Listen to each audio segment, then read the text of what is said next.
Well, tell us how you can be happy under these conditions. Well, and I've thought of that. How I can be happy is my husband's the main breadwinner for the family. So if I don't make a lot of money, I could do this for a couple years. So I'm not under... So I have leeway. Yes, I'm not under terrible stress. So why doesn't that boost you into instant happiness? Because I feel... Guilty because I made a bad decision. No, well, not that. I feel bad that I haven't gotten into alignment with it, but I feel like if I was making the money I made when I only paid a little bit of rent, I feel bad I'm not making the money. Even though we're not eating noodles every night or anything, I do have guilt about not making the money. But I also feel like, well, this is a really good investment, you know, well, how about, doing this. How about I put myself, true, I took action before lining up the energy. So I put myself in a little bit more discomfort than was necessary. Yes. But in all discomfort, there's the step one factor.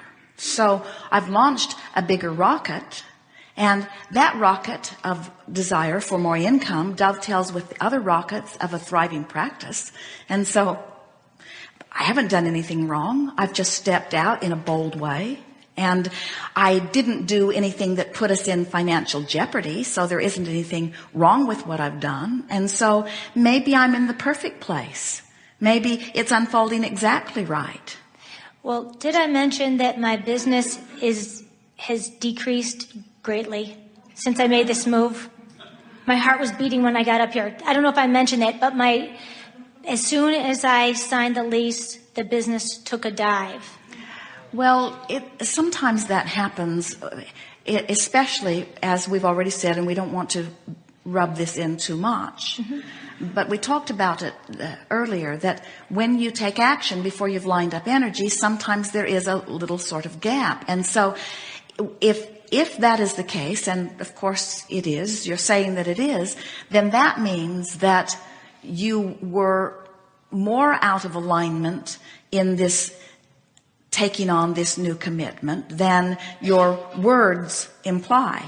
And so there's still some coming into alignment. And that's why the answer to the question, how is it that I can be happy in this situation, will serve you so well. So you say, well, it is a really good investment just in terms of real estate. It's a really good investment in terms of my business. It's a good investment in terms of letting people have a nice place to come to. It's a lovely place for me to spend time. And when I'm going to spend so much time in the place, it's nice that it's a time that feels this good. And there's nothing about this decision that is wrong in any way. I'm just in this interim place where I am allowing the manifestation to catch up with the desire. And the way that this came about, I could feel that this came into place. In other words, I had a vision for it and the universe yielded it to me. And I sensed that if I could have kept my vibration on that clean level, like it was when I attracted the place to begin with, that I wouldn't have lost any momentum and it would have continued. But so what? I am where I am. I can pick the momentum up from wherever I am.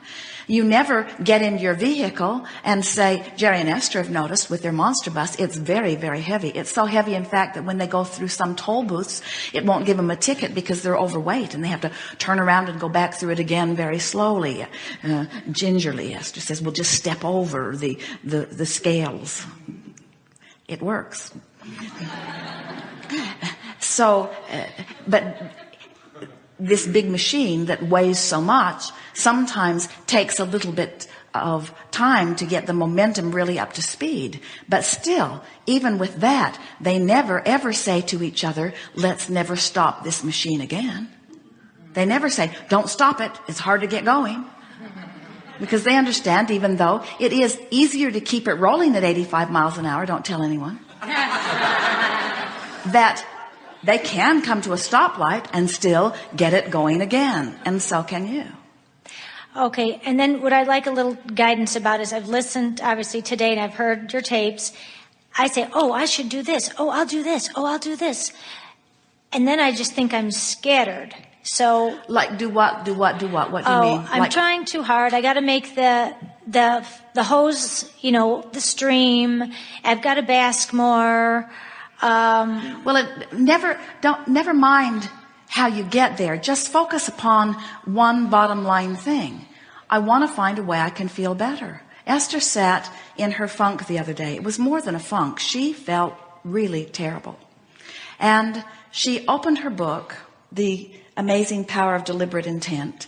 And then she opened the other book, The Ask and It Is Given. And she just sat and looked at the first page of several processes. And she said, no, no, no, no. In other words, she could feel that one didn't feel like a good fit for where she was. That one didn't feel like a good fit for where she was. In other words, she just sort of stood in her own juices for a while as she tried to find something that would give her some sense of relief. And when she hit upon in the second book this, what is the situation and how does it feel, she could feel a little bit of relief begin to wash over her even as she opened the book to those pages. And the longer she stayed focused, the better she felt. In other words, there's no wrong way to go about anything. Just don't try to do it all at once. Every process that we have offered, and many that are still to come, we are eternal spewers of processes. Every one of them is written with the intention of helping you to close that vibrational gap. There just isn't one that won't help you if you'll focus upon it. But all of them are not designed necessarily for right where you are on the emotional scale. So one of them will work one time and it will not necessarily work another time. It sort of depends on where you are. But you've got 15 minutes, just about any time you need to, that you can sit until you begin to feel some relief. And we know that if you understand that your goal is just to feel some relief, you can find something that gives it to you every single time. The thing that we like about the majority of the discussions that we've had here today, because this is the work, is that it might make you feel a little lonely in the sense that there's really no one taking you by the hand and leading you to your better feeling like you want your mother to do, or like you'd like a dear friend to do, or a therapist to do. It really is inside personal work. But the really tremendous upside of that is that once you show yourself 2 or 3 times only how much better you can feel just by doing the work, now you're liberated forevermore. Now you're not afraid of going somewhere. In other words, there's a tendency to step out like you did and get stung a little bit, to decide, I'm never going to do that again. Oh boy, that was unpleasant. I'm never going to do that again. And we say, we don't want you to say, I'm never going to do that again. We want you to say, I'll probably do that again, but I'm going to do it differently. I'm going to have an ear to the ground and be more aware of the way I feel as I'm moving along, you see. You are a self-empowered being. And any self-empowered being, it includes all of you, who is not applying your self-empowerment doesn't feel that good, you see. But there is nothing to fill that void. Nothing to fill that void other than becoming self-empowered. Your mother can't feel it. When she tries, you resent her. If she doesn't care enough, you resent her. If she cares too much, you resent her. If people try to help you too much, you resent them. If they don't help you enough, you resent them. Isn't that the way it goes? In other words, nobody can please you because they're not the ones that are supposed to be doing it. You're the one that is supposed to be doing it. So we see you as you begin this work. In the beginning, you say, oh, it feels so good to realize that I am the creator of my own experience. You feel liberated and exhilarated, and then you say, wait, it's all up to me. So we see you at first exhilarated about the idea and then getting all timid about your ability or your worthiness to do this, you see. And we say, oh, just jump in and figure it out and stop making such a big hairy deal about it. In other words, just jump in and make yourself feel better, and then make yourself feel better again, and then make yourself feel better again, and then make yourself feel better again.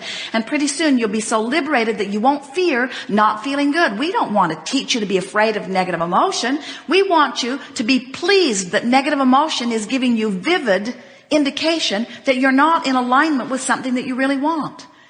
We don't see you putting very many happy face stickers on the gas gauge of your car because you don't want to see the tank read empty. Oh, it's so disturbing to see that I'm out of gas. Jerry and Esther filled up the monster bus yesterday. $785. They need a happy face sticker on their gas gauge. So you suggest I go to the books and look through the processes and look for the inspiration for which one's going to fit me on that day. In that moment. In not that on moment. that day. Sorry. In this moment. In this moment. Okay. And then I just have another question. I've wondered, is this an issue of worthiness for me? Is this an issue of I don't think I just, this has been a dream of mine since I was like 10 or 12. Is it an issue that I don't feel worthy, or that I don't feel worthy of my dream, or I don't feel worthy of the money, making the money? No, no, no, and no. Okay. Okay. No, I'm glad because Next question. Well, then what is it? Yeah, I guess what is it? Thank you. That's a good question. We thought it was extremely good. It is something that almost everybody does, and it is the thing that trips you all up more than all other things put together. It is that you've trained yourself to give more of your attention to what is than where you're going. What is just gets your attention. Where I'm at, where I'm at, where I'm at, where I'm at, where I'm at, where I'm at, where I'm at. Why can't I find a gardener that understands that he can't put copper sulfate on my stones? Why can't I find someone who understands that he should not use that kind of chemical anywhere near my stones? Why can't I find someone who understands that they shouldn't do that? Why can't I find someone who knows better? Why can't I find somebody that really knows what they're doing? Why can't I find somebody? Why can't I find somebody? Why can't I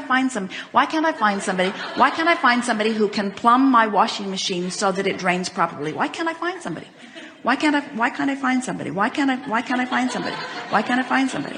And so as you observe where you're at and you activate a vibration about where you are, the universe cannot give you anything other than what's activated within you. It's just a matter of looking so keenly at what is that it's the dominant vibration, you see. It's interesting because we see many of you, before you have any business at all, imagining one. And in your imagery, it's pure. 20 years down the road, remember? Bright, wide open, pure vibration. And then you begin framing it up in your mind. Oh, it will look like this, and it will feel like this, and people will come and we'll interchange activity on this way, and it will be profitable for me in this way and beneficial to them in that way. Pure energy, pure energy, pure energy, pure energy, pure energy. And so the majority of your creations, whether it's a relationship you're building, an empire you're building, no matter what it is, the bulk of it is built in the ethers long before you gather the first board and build the first structure. In other words, you have created something magnificently, and it's over there in vibrational escrow just waiting for you. So then you move into the building, and almost the moment that you move into the building, your vibration is not as pure as it was while you were dreaming it, because now you've got a building to maintain. Now you've got a building to pay for. Now you've got a building to justify.